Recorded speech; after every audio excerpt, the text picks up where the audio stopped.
Qué lindo soy. Qué bonito soy. Cómo me quiero. Sin mí me muero. Jamás me podré olvidar. Les damos la bienvenida. Su asiento está reservado en la butaca introvertida.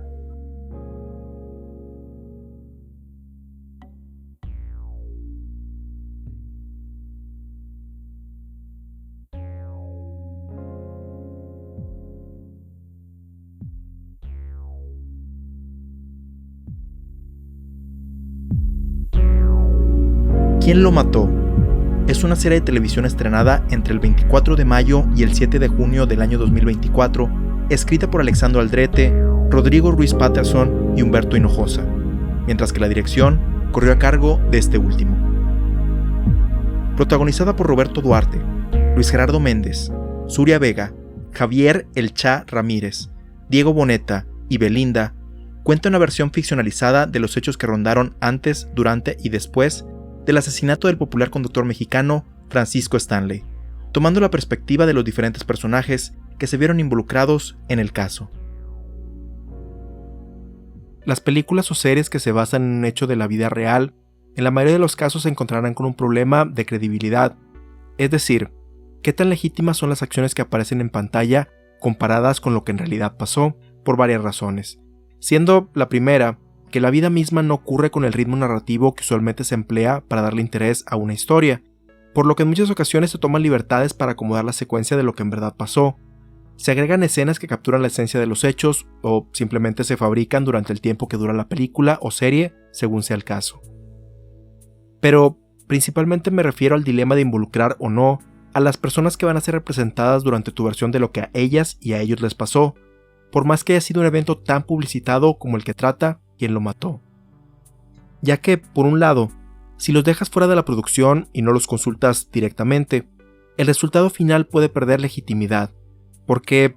¿quién mejor que aquellas personas que vivieron en carne propia todo el proceso para confirmar que tu proyecto cuenta su historia de manera fiel? Pero, por otro, en caso de que sean parte de la producción, también pudiera afectar la veracidad de tu serie, ya que puede ser el caso de que para acceder a colaborar, quieran establecer como condición que tienen que ser retratados de una forma positiva por las actrices y actores que los interpretan. Aunque es bastante claro que nadie obligó a los productores y directores el tener que hacer esta serie, no les envidio la posición en que se vieron al tener este dilema en sus manos, y siento que es la razón principal de por qué al inicio de cada episodio recalcan que este es una recreación ficticia de los hechos, para establecer las expectativas correctas ante la audiencia y, probablemente, protegerse legalmente. En mi opinión, si bien aparecen un tanto caricaturizados, no siento que al menos a los personajes que tienen episodios nombrados por ellos los dejan en una posición negativa o implican su culpabilidad en lo que de verdad pasó. Quizá, con excepción del procurador, no nos puede dar su perspectiva sobre su interpretación, pero es fácil decir esto cuando tú no eres de quien están hablando.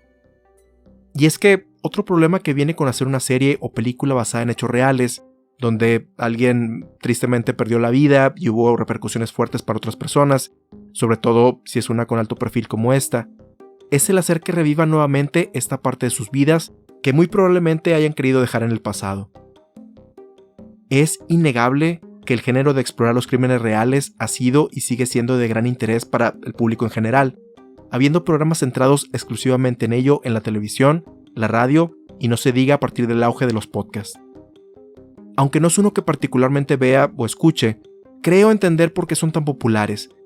ya sea por el simple morbo de saber más sobre hechos trágicos y el tratar de entender cómo personas que parecen comunes y corrientes pueden cometer o ser víctimas de actos tan horribles.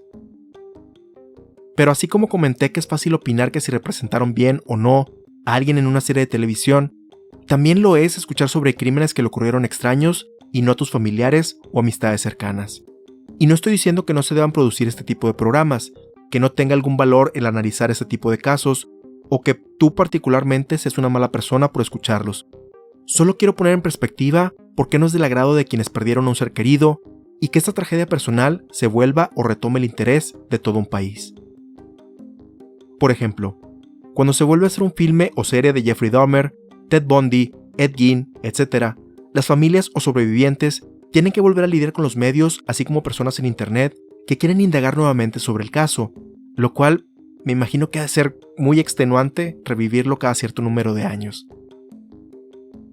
Al terminar de ver esta serie, me pareció que una de las intenciones principales de los realizadores no es culpar a Mario y Brenda Besares, Paola Durante, Jorge Gil y mucho menos a Benito Castro, sino retratar que mucho de lo que vivieron tuvo que ver más con la situación sociopolítica del país en ese entonces, la presencia cada vez más pública del crimen organizado y la manera en que los medios de comunicación presentaban los hechos, de solamente limitarse a informar lo que pasaba, a ser más centrados en opiniones y juicios personales, que quizá ya venía siendo de esa manera, pero que se evidenció más después del asesinato de Paco Stanley. Sin embargo, eso no deja de lado el hacer revivir a muchas personas el haber perdido a su padre, amigo, jefe o compañero de trabajo, de recordar que tuviste que pasar años de tu vida en la cárcel, o que se cuestione nuevamente la paternidad de uno de tus hijos desde que este era niño hasta ahora que es un mayor de edad. Y no es por defender a las personas de la vida real, no las conozco personalmente y no tengo una opinión de ellas más allá de una pasiva indiferencia. Más que otra cosa, es la perspectiva de que no me gustaría estar en su lugar y que me recuerden cada cierto número de años uno de los peores momentos de mi vida. Es en parte por esta razón de por qué rara vez suelo hablar de películas o series directamente basadas en hechos reales. Incluso han existido algunas que he considerado para este podcast que entran en esa categoría, pero que decidí no hacer un episodio ya que no encontré una buena justificación para hacerlo. Ya que no pasa desapercibido por mí que al hablar de quién lo mató, estoy de una forma u otra contribuyendo a todo esto que acabo de mencionar. Entonces, te preguntarás, ¿por qué hacer un episodio de esta serie en particular? Bueno, en primer lugar porque, considerándola simplemente como una serie, disfruté el hecho de verla, lo cual siempre es uno de los requisitos para hacer un episodio de La Butaca Introvertida. Principalmente me gustó el ángulo de que, dependiendo de quién esté contando la historia, es la manera en que conocemos al personaje de Paco y qué tanto tiempo pasamos directamente con él, ya que en los episodios de Jorge, Brenda y Paola, su presencia es muy esporádica, caso contrario a los de Mario y Benito, quienes lo veían dentro y fuera de los programas. De igual forma me agradó ese aspecto de que cada quien recuerda lo que pasó de una manera en particular, donde unas cosas son muy importantes para unos, pero no tanto para los otros, o que los mismos eventos tienen interpretaciones muy distintas. Los ejemplos que más destaco en este aspecto son los siguientes. Jorge mencionando lo emocionado que estaba de que a Paco le había gustado su idea para un programa de exorcismos, al grado de querer llevarlo a cabo para honrar su memoria, pero este potencial show no es mencionado en los relatos de nadie más, ni siquiera cuando se revisita la conversación en el restaurante donde dice que se lo propone. En el episodio centrado en Mario, este relata que casi exclusivamente fue gracias a su iniciativa el convertirse en el nuevo patiño de Paco ante la suspensión de Benito, cuando en el episodio de este último, él cuenta que le recomendó varias veces a Paco que lo tomara en cuenta en el nuevo proyecto. Quizá el ejemplo más claro de este aspecto narrativo es la escena donde, después de regresar borracho y drogado de una de las reuniones con Paco, Mario y Brenda discuten en su recámara. Aunque el diálogo es similar en ambas versiones, las acciones de los dos difieren. El centro de la escena, de acuerdo a la cámara, es distinto, y quien toma la acción principal para dar por terminada la conversación cambia dependiendo de quién la cuente, dando una interpretación distinta a su dinámica como pareja. Este último punto creo que es más un comentario en cómo los medios relataron los hechos trágicos en el restaurante, pero recuerdo que en los capítulos de Benito y Paola pasan una versión más exagerada, donde el primero imagina que Paco confronta a sus agresores que supuestamente lo intentaron robar, y la segunda se llega a imaginar una película de acción muy al estilo de Hollywood. En términos generales, y más allá de que fueran cercanas o no a la realidad, puedo decirte que disfruté todas las actuaciones del elenco principal, quizá un tanto caricaturizadas para transmitir rápidamente sus personalidades, pero dentro del contexto de la serie me parecieron bien. Particularmente Roberto Duarte como Paco, que, aunque no es exactamente parecido a la persona real, siento que no solo capturó esa forma ágil de responder que tenía el presentador, sino también las múltiples facetas que tenía dentro de sus programas, donde pasaba de bromear, hablar seriamente con su audiencia, para luego declamar un poema que había escrito, etc. También quisiera destacar a Luis Gerardo Méndez y Zuria Vega en sus papeles de Mario y Brenda. El primero por balancear esa línea entre lo cómico y lo trágico que es la situación de pasar de ser el patiño o bufón del programa a la enorme tragedia de ser el centro de atención en uno de los casos más controversiales en el país, y a la segunda por transmitir de manera más que efectiva esa desesperación que sintió por tratar de sacar a su familia del ojo del huracán judicial y mediático en el que lamentablemente se vieron envueltos. Hablando del personaje de Mario, la manera en que cuentan el origen del baile denominado en el programa como Pericazo fue uno de los más inesperados para mí, principalmente por cómo fue ejecutada esa escena. Si alguien me hubiera contado en los 90s que una serie iba a mostrar el origen del gallinazo de una manera dramática y emotiva,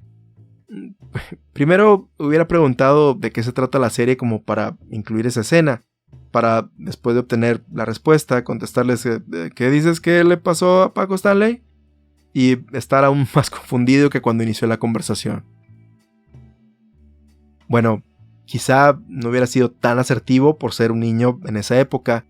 pero es que ese baile para las personas de mi generación, aunque definitivamente ya pasó de moda, se volvió algo tan de la vida diaria que no piensas que pudo haber sido algo tan especial, además de que, de cierta forma, podría tomarse como burla a quien lo hacía varias veces en el programa, pero a la vez tuvo un gran impacto en la sociedad de ese entonces, porque todos se sabían los pasos principales simplemente con mencionarlo o escuchar las primeras notas de la canción. De ahí que, aunque es algo que nunca imaginé ver en la pantalla, tiene sentido que el personaje de Mario lo recuerde como algo muy especial en su carrera, ya que, independientemente de la opinión de otros, es definitivamente parte de su legado. Pasando a otro tema,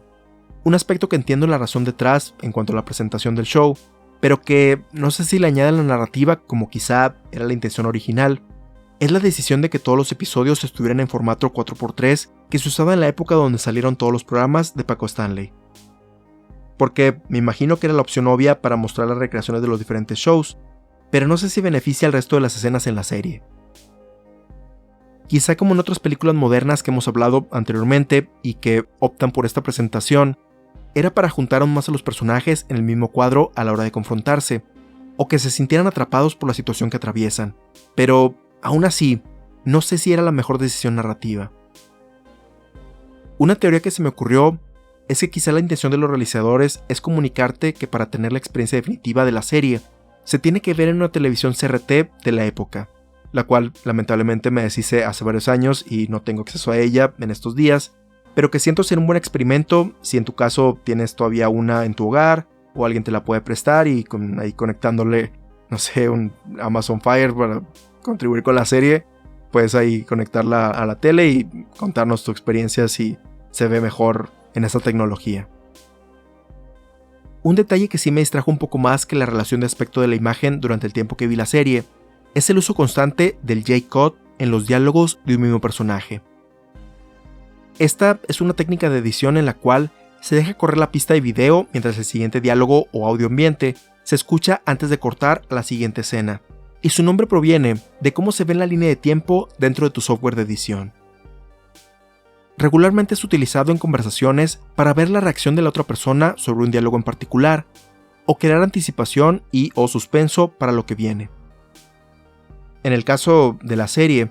si bien siento que la intención original es transmitir el sentido de desesperación que sienten los personajes ante las terribles situaciones en las que se ven involucrados, como si se estuvieran atropellando a sí mismos en sus discursos, tanto la repetición en el uso de este recurso como que no siempre se utiliza en escenas dramáticas, en ocasiones me hizo pensar que realmente lo utilizaban para tapar que no se pudo capturar el diálogo completo en una sola toma. Y es que en varias ocasiones vemos unos segundos de todos los actores principales viendo fijamente a su interlocutor, mientras escuchamos su siguiente diálogo, antes de hacer un corte a lo que sigue, con una intensidad en ocasiones diferente a la anterior. La justificación que se me ocurre pudiera darle a que este recurso se utilizara constantemente es que el contexto de los hechos que vemos en cada capítulo no se centra tanto en cómo fueron objetivamente los hechos, sino una versión subjetiva de los mismos, es decir, la manera en que cada uno de los protagonistas recuerda cómo sucedieron. Aún así, siento que se pudo haber usado más esporádicamente para evitar esa posible distracción y a la vez hacer más puntuales los momentos en que se utiliza. Existe un último aspecto que me dejó con un sentimiento extraño después de ver la serie, pero tiene que ver más con cómo se utilizó una parte de ella para promoverla. Verás, en el capítulo 6, el personaje de Saúl nos presenta diferentes escenarios de lo que pasó en torno al caso,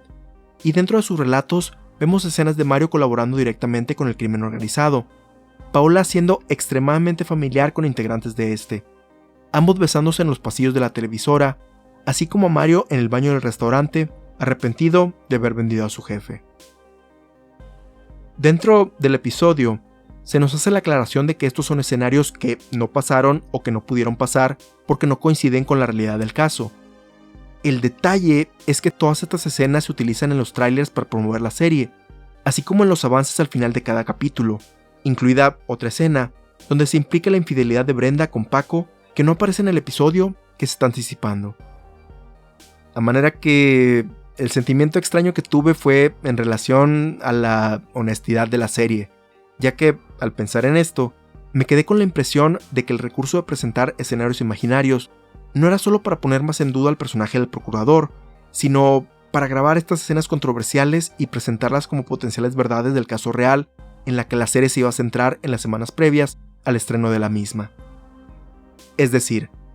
entiendo el lado de generar interés en torno al proyecto, y a la vez que en muchas ocasiones el material publicitario se asigna a agencias externas que toman el material disponible y le dan la narrativa que creen más conveniente para anunciar la serie. Pero cuando esto es parte de en el próximo episodio, se siente como algo intencional por parte de los realizadores, o al menos esa es la impresión con la que me quedé sobre este punto particular del programa. Aprovechando que estamos hablando del marketing de la serie, cerraré este episodio con la pregunta principal que me motivó a realizarlo en primer lugar. ¿Cuál fue la razón particular que hizo que me interesara ver esta serie? Ya que por más que pudiera estar implícito en el nombre, sabía que era completamente imposible que una serie pudiera resolver un caso que lleva exactamente 25 años sin una resolución concreta, o al menos para el conocimiento público. Por otro, y como lo he mencionado durante el episodio, era de esperarse que muchas cosas se modificaran para darle mejor ritmo e intriga al programa, por lo que tampoco esperaba que fuera una recreación exacta o fidedigna de los eventos que pasaron entre los involucrados. Si bien no voy a descartar que la respuesta a esta pregunta sea el morbo de ver cómo es que iban a presentar los eventos, inicialmente la palabra que me vino a la mente era nostalgia. Pero no me pareció que era la mejor para describir lo que estaba sintiendo, porque no tenía ningún tipo de añoranza por recordar un suceso trágico donde alguien perdió la vida, aun y que fuera alguien que no conociera. Fue hasta que vi el programa completo que pude definir cuál era la curiosidad que sentía,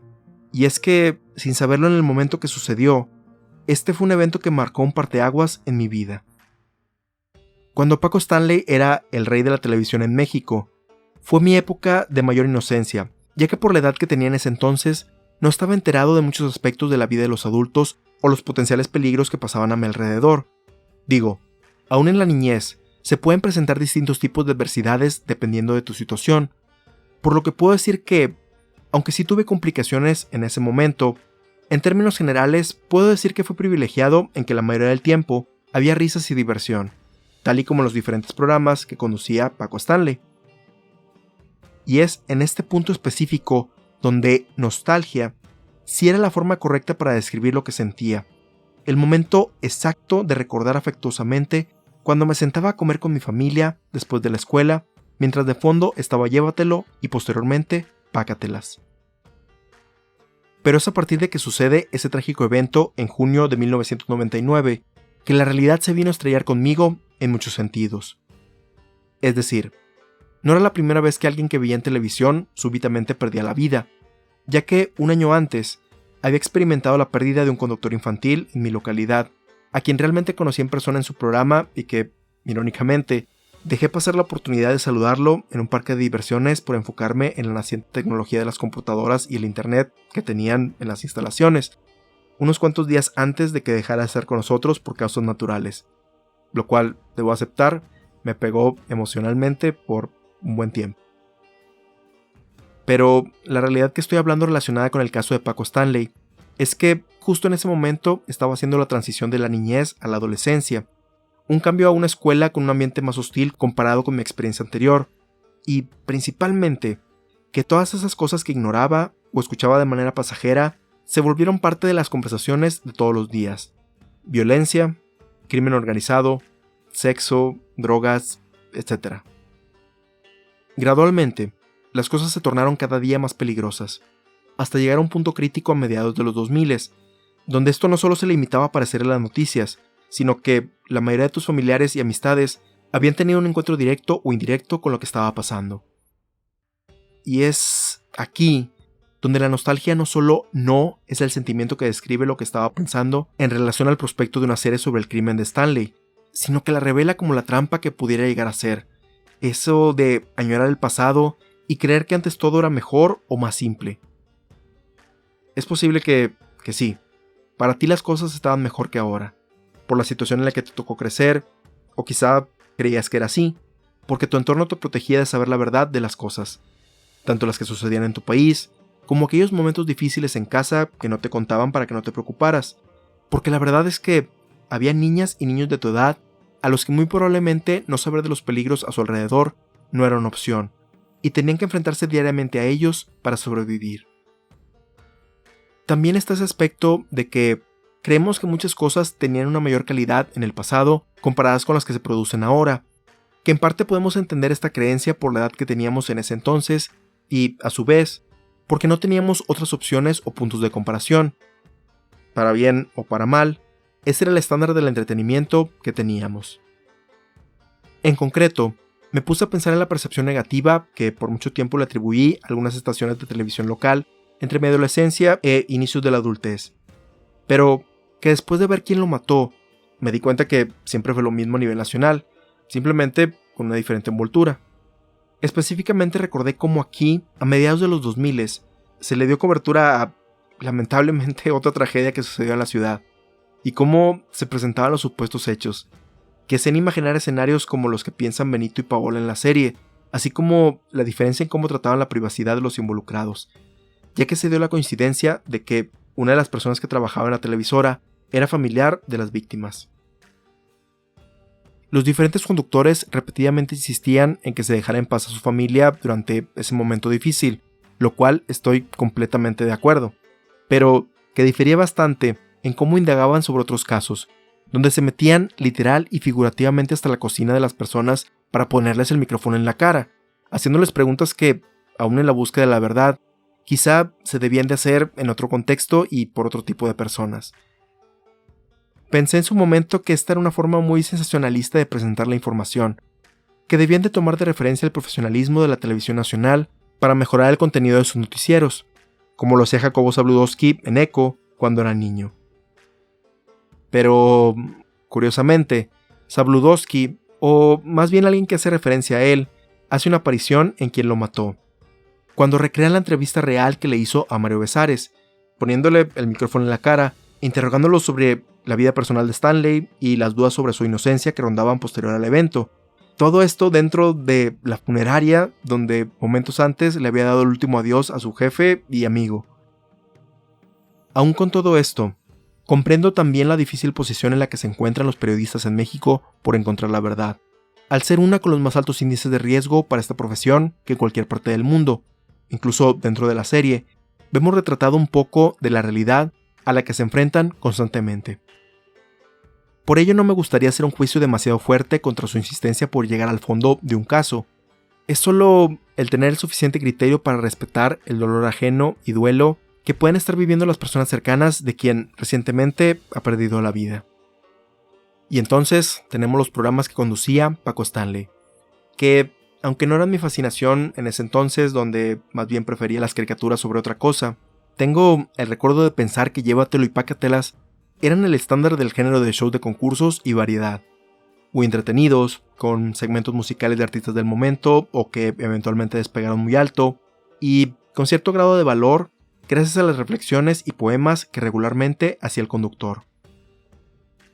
Años después recordé esta referencia que tenía de mi infancia en relación a la calidad de los contenidos que ofrecía la televisión de mi localidad, especialmente cuando, años después del suceso y después de obtener su libertad, Mario Besares fue contratado para ser el conductor de un programa de variedad en el mismo horario que aparecía anteriormente a nivel nacional.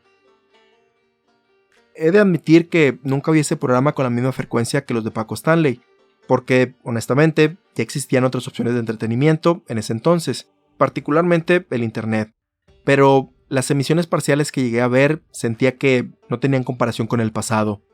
ya que se basaban en un humor que solo buscaba burlarse de otros, sexualizando a las edecanes de diferentes formas y con un tono muy informal en ciertos sentidos, como muy dependiente de qué tanto se prestara el público en vivo a interactuar y bromear. Como muchas personas me imagino hicieron a raíz del estreno de ¿Quién lo mató?, busqué en internet el último programa de una tras otra, en parte porque es uno de los más recreados durante el show, pero también porque de los 3 que hizo Paco Stanley en esa época, fue el que nunca pude ver porque sus transmisiones coincidían con mi horario de clases. Además de poder hacer la comparación con algunas escenas particulares que hacen durante la serie, lo que me encontré fue un programa con un humor que solo buscaba burlarse de otros, sexualizando a las edecanes de diferentes formas y muy informal en ciertos sentidos, como muy dependiente de qué tanto se prestara el público en vivo a interactuar y bromear. Aunque busqué los otros 2 eventualmente, al ver una tras otra, no sentí entrada la necesidad de hacerlo para confirmar esa sensación de que era exactamente la misma base.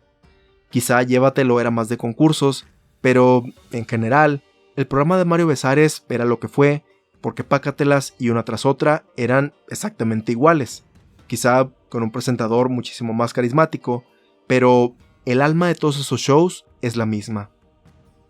Algo similar se pudiera decir del ambiente político del momento en que se sitúa Quién lo mató, y un nuevo estándar de calidad en la forma de gobernar al conseguir la alternancia en el poder después de varias décadas, pero que, con los años, me da la impresión que siempre es el mismo programa, solo que con diferente anfitrión. De esta manera, la conclusión del sentimiento que tuve inicialmente resultó sí ser la nostalgia,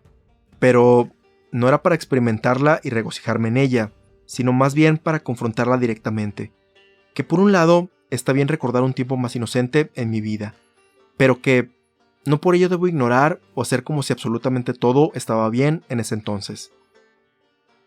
Siempre hubo y habrá problemas, o aspectos difíciles en nuestra vida, y es algo que especialmente no debemos olvidar cuando alguien nos quiere vender la idea de lo contrario, al intentar convencernos de comprar una solución fácil que nunca será realidad. Aunque las personas que fuimos en el pasado no necesariamente definen quiénes somos ahora, pienso que es importante recordarnos de manera íntegra,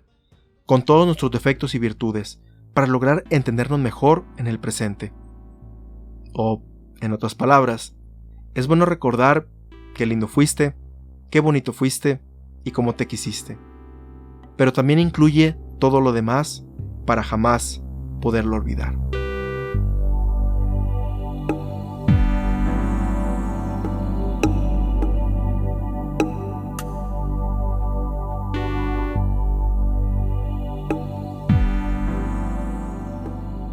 Si le contaras a alguien de otro país o que no vivió esa época que,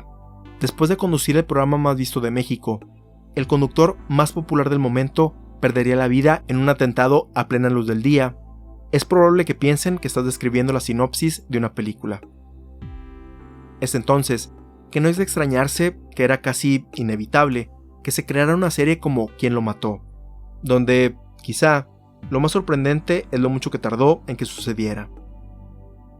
Aún y que siente o sufre de lo mismo que todas las producciones basadas en hechos reales padecen, el tener que modificar aspectos para encajar en una narrativa interesante para la televisión, así como la eterna encrucijada que es involucrar o no a las personas de quienes intenta contar la historia, la considero una muy entretenida por sí misma, aunque sea imposible separarla de los hechos reales.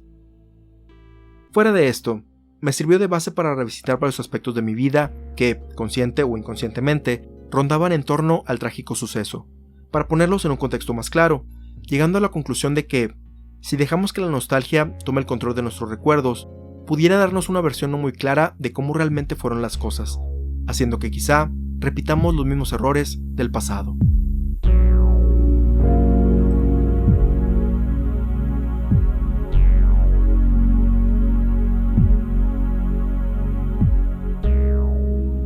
Les recordamos que pueden compartirnos sus opiniones, ideas, sugerencias y o comentarios sobre ¿Quién lo mató?, o cualquiera de nuestros episodios anteriores al correo contacto@butacaintrovertida.com. También pueden escuchar todos los episodios en butacaintrovertida.com, Spotify, Apple Podcasts, Google Podcasts, entre otros, así como tener notificaciones de cuando se publican, suscribiéndose en esas plataformas, nuestro RSS, o puedes encontrarnos en redes sociales buscando Butaca Introvertida en Facebook e Instagram o @bintrovertida en Twitter. Si deseas ayudar a impulsar este podcast, déjanos una reseña positiva en cualquiera de nuestros perfiles oficiales, calificándonos en Spotify o Apple Podcasts, o simplemente compartiéndolo con tus amistades en redes sociales. Hemos llegado al final de este episodio. Te esperamos en la próxima función, donde ya tienes tu asiento reservado en la Butaca Introvertida.